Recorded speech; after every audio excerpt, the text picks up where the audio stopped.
Hello everyone and welcome back to Valheim. I'm your host, 2005 Guy Road 2.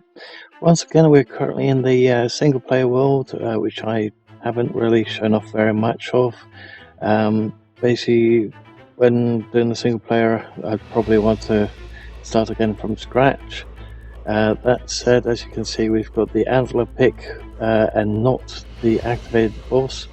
That's because we got the antler pick in the previous single player world, which I was using primarily just to gather resources quickly and also to see if I could beat the boss without killing my character.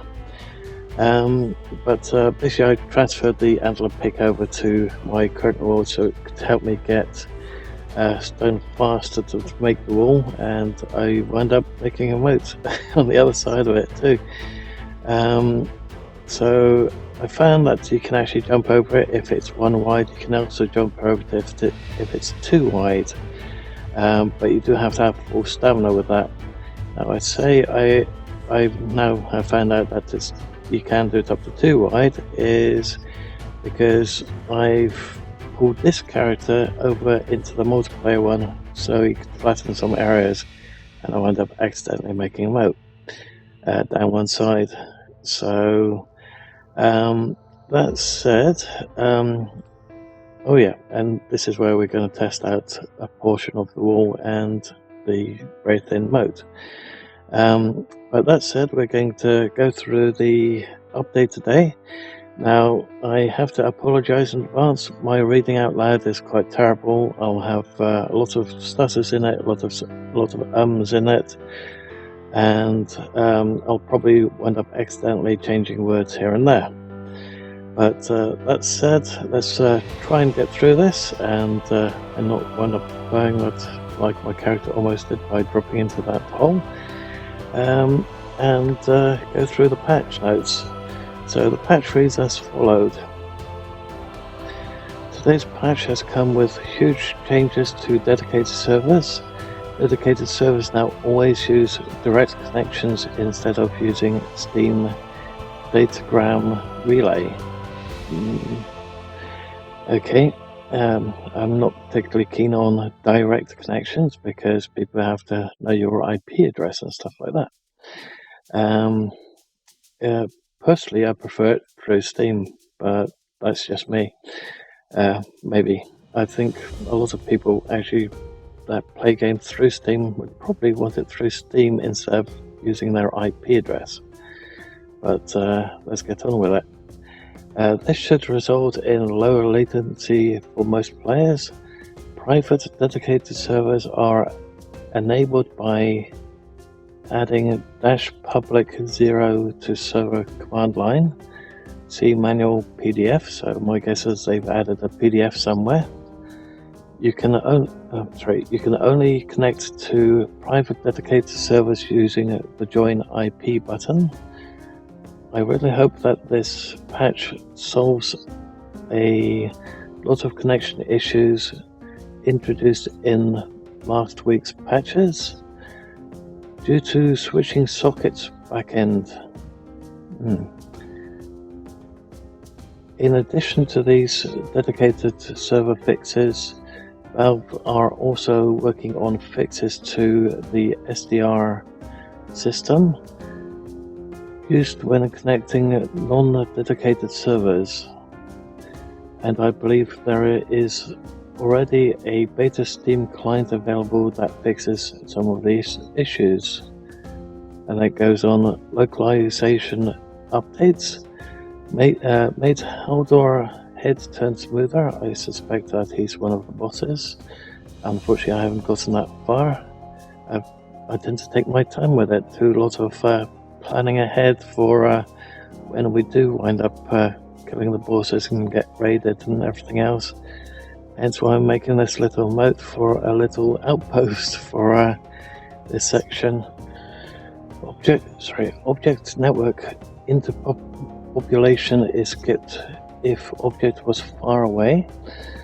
Solved issue with network players flying through the air when entering dungeons and exiting portals.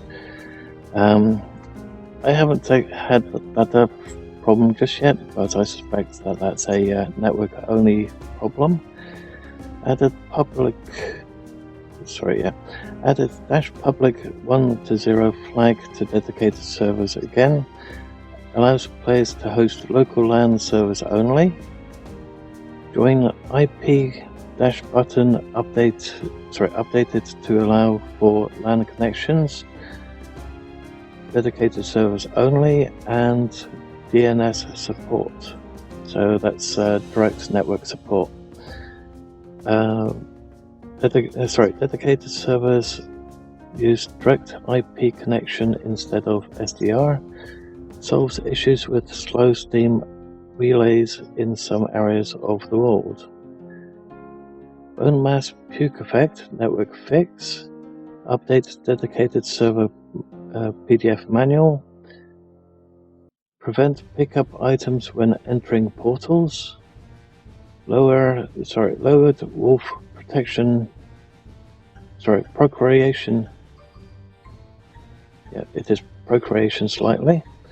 Lowered chance of boss trophy taking.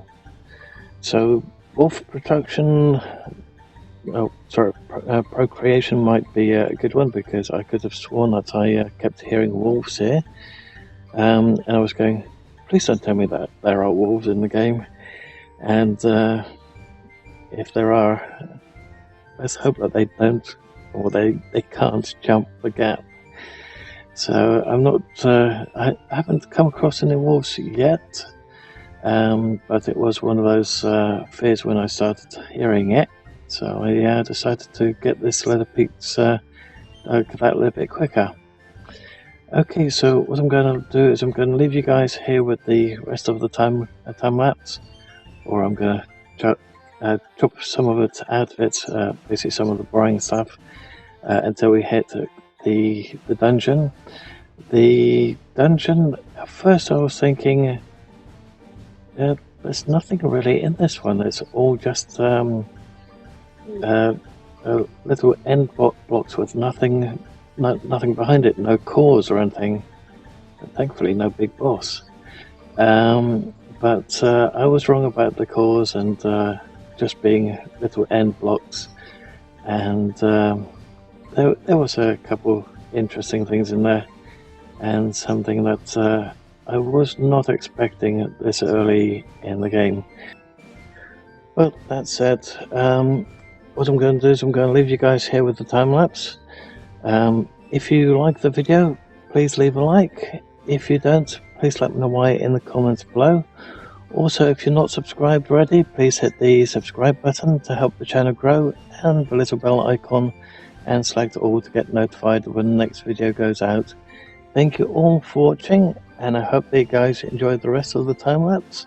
And I hope to see you guys in one of the upcoming Valheim and other game videos. Bye for now.